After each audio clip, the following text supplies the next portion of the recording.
Alright, welcome to the Freedom to Draw Unsolved Mysteries. I'm your host, John. Today we got an unexplained death. This episode is the case of Kurt Mcfall.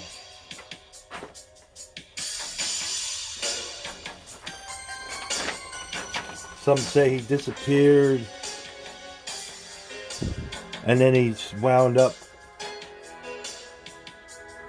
at the beach, dead. No one knows why and how to this day. And we're going to draw him and tell you a little bit about his story on today's episode. The case of Kurt Mcfall.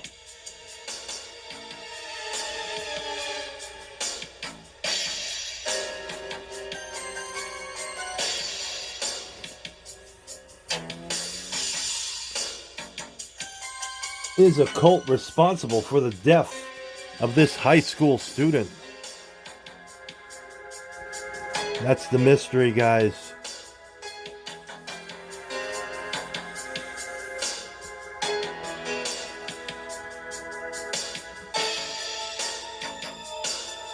Kurt Mcfall. Kurt's body found at the base of a cliff on the shore of the ocean in California.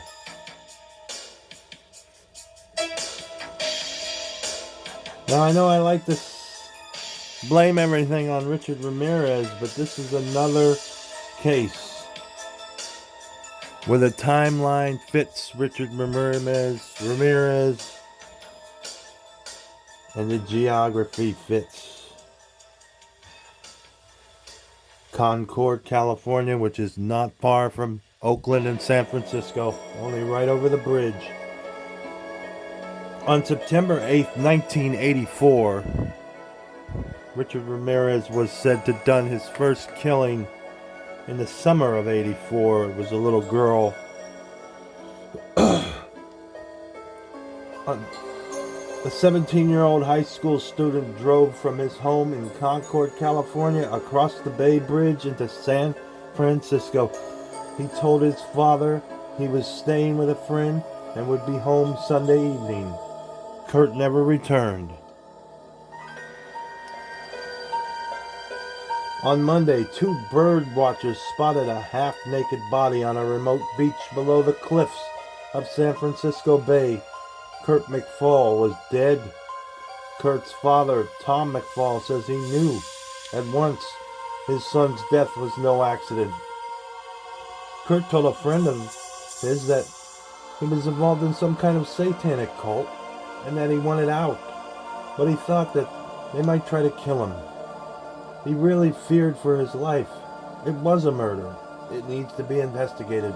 There's no doubt in my mind that Kurt could have handled himself in that cliff area because he was an experienced mountain climber and he was a diver. So he would not have drowned in the water or fallen down the hill. Now again, Richard Ramirez was into Satanism too. And this kid did get involved over his head in a satanic cult. This is on record.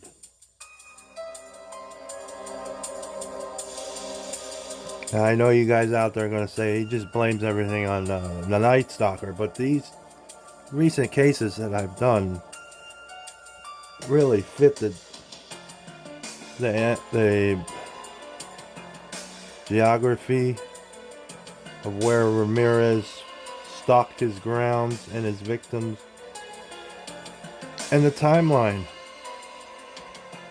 He done all his killings between 84 and 85. The summer of 84 to the summer of 85.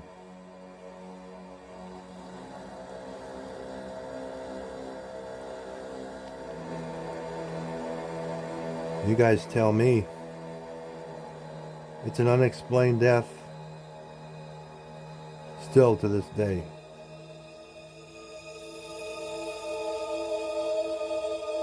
In Kurt's room, his father discovered a knife made from a deer's hoof,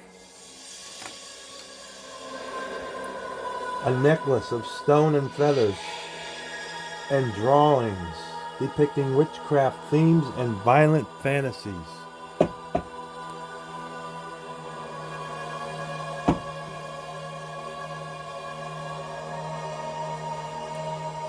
These seem to prove that Kurt was leading a double life. The year before he died, Kurt had joined a group that enjoyed reliving medieval customs. They dressed in costumes and practiced sword fighting in the parking lots of an Oakland subway station. You never know, somebody could have been stalking him when he was doing his reenactments. The serial perpetrator could have spotted him and others and just decided to target him for some unknown reason. I'm not saying it's Richard Ramirez, but it might have been a serial offender similar to Ramirez also. No one knows, guys. That's why this is an unsolved mystery.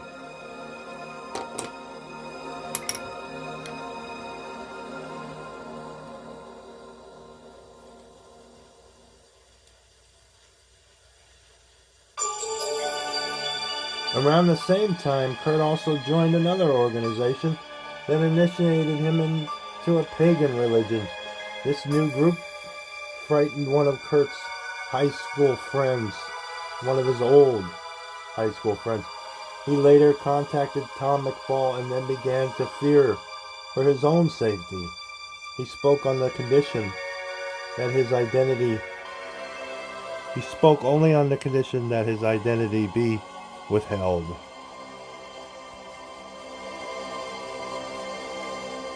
Gradually, over a period of perhaps 6 months, his attitude towards other people changed drastically.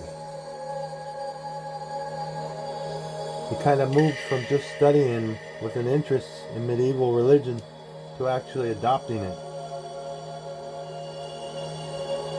The medieval religion as his. Kurt's guide into the pagan religion was Gabriel Carrillo, who went by the ancient Welsh name Cardoach. This is a religion that is also an art, a craft, and one that has techniques that are, at their essence, magical. I met Kurt because he had evinced an interest in magic, but was real bright and real curious about just about everything.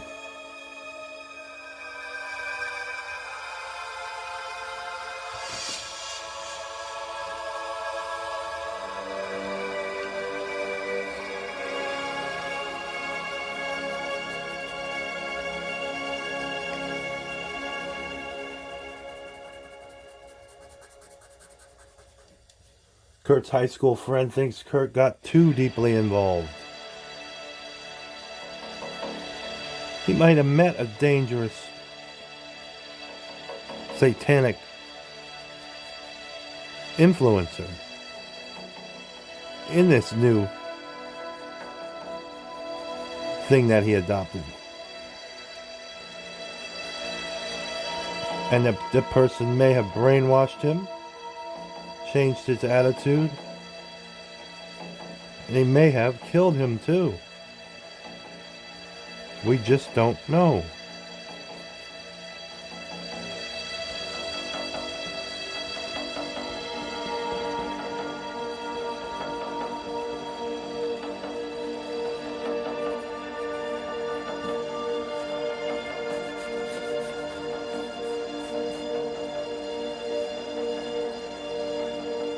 Gabriel Carrillo said, "I do not make any attempt to control people's lives.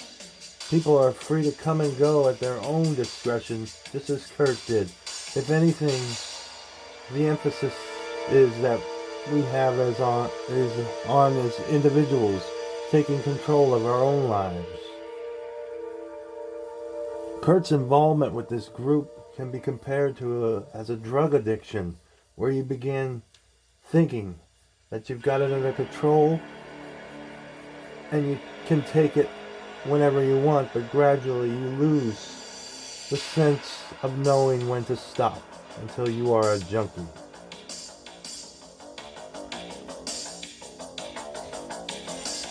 On Saturday, September 10th, Kurt stayed over at Carrillo's apartment. They had dinner.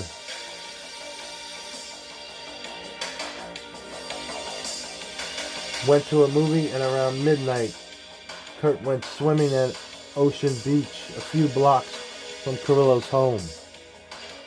According to Carrillo, Kurt had trouble sleeping and knocked on his door at about 3 in the morning. Kurt said he was going to go back to the beach. Kurt was never seen alive again. Carrillo thinks Kurt's death was an accident.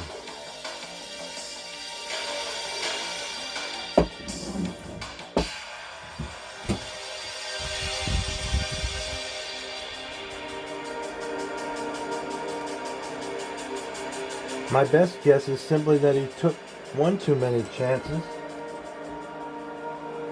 He might have gone swimming in the ocean and been pulled by the undertow. He might have gone climbing on the cliffs at Land's End and slipped and fallen. Or any one of a number of things.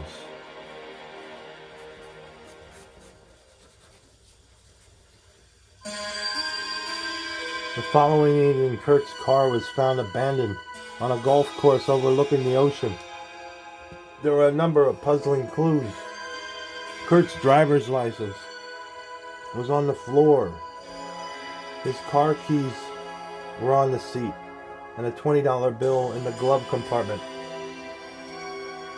The prized suit of armor which Kurt had made for sword fighting was missing from the trunk. There was also beer bottles scattered in and around the car. Tom Mcfall thinks the clues were staged.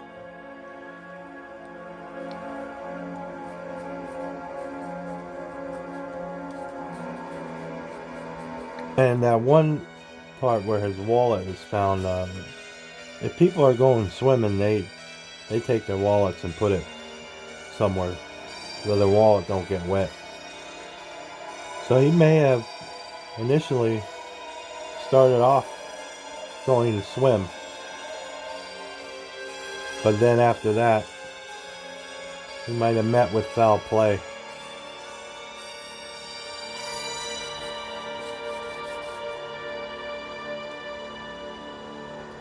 The car has to be a phony scene that was set up because Kurt did not drink beer.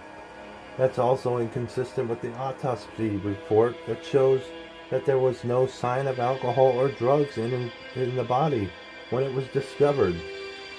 So that looked very suspicious, says Kurt's father.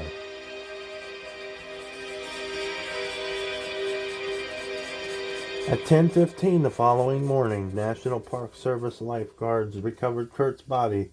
It was lying in a cove less than 2 miles from Carrillo's apartment, just below the cliffs at the golf course where Kurt's car was found. Brian Cameron was one of the lifeguards on the scene.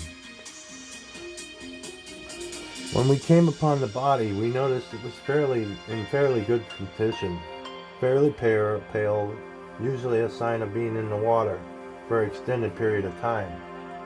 No obvious external trauma. He looked pretty clean, other than a few small abrasions on the body, but nothing obvious. So he had scratches. If it was an accident, where did the scratches come from? Kurt had no shoes, socks, or shirt. His back and shoulders were covered with cuts and abrasions. The belt he wore was missing its buckle. Chief Petty Officer Ron Wilton with the U.S. Coast Guard said, "With the facts that we have in this case, it's really anybody's guess as to where he actually entered the water. Where he came from, My guess would be, and that's all it is a guess, an educated guess, that he simply fell off the cliff, and that's what appears to be happened to me. The coroner determined that Kurt died from multiple traumatic injuries and severe blood loss. But no one knows what caused those injuries. Perhaps Kurt died after stumbling over the edge, or perhaps he was pushed. The coroner ruled cause of death unknown, a determination unacceptable to his father, Tom Mcfall.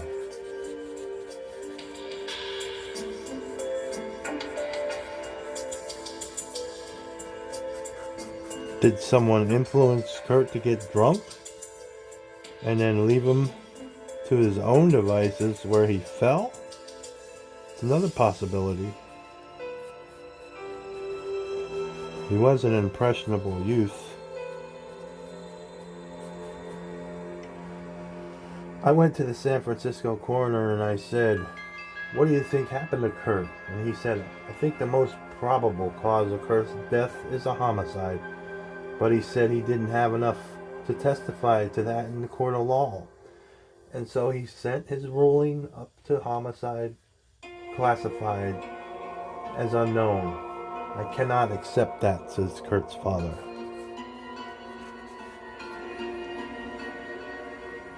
The police investigated further, but no reason to change the ruling from unknown to homicide. They declined to be interviewed for this story. Kurt's father continues to believe that his son was murdered.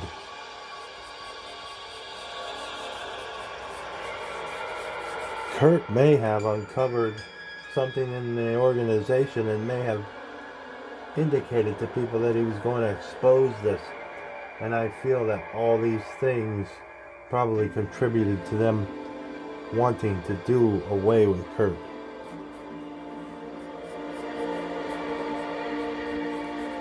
It happened to this teenage high school student. Gabriel Carrillo denies that he or his organization had anything to do with Kurt's death. If I wanted to murder somebody, the last person I would murder would be somebody who was staying at my house and whose father knew that he was at my house. I mean, the whole thing is just stupid, says Carrillo.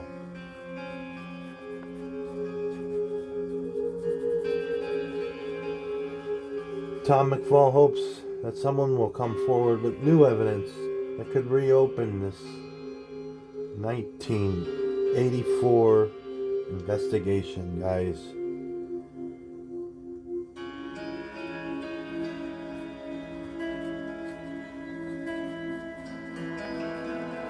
So this is an unexplained death and a cold case.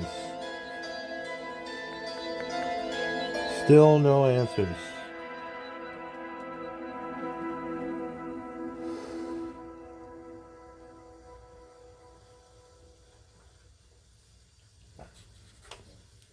Your guess is as good as mine, guys. What happened to this teenage boy?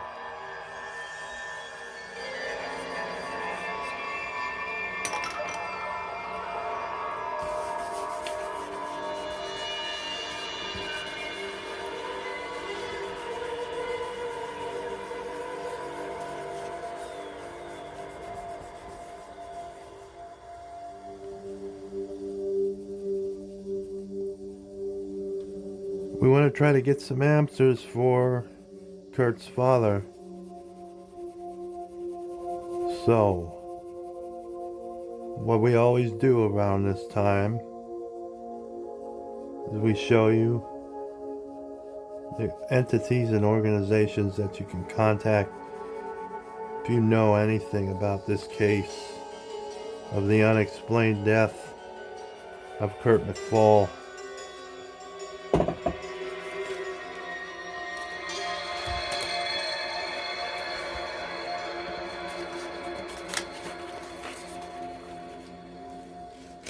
Contact these people right here, guys.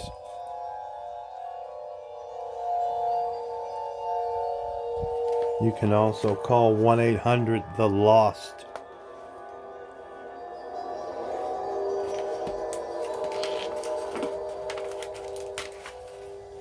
Take a picture of it.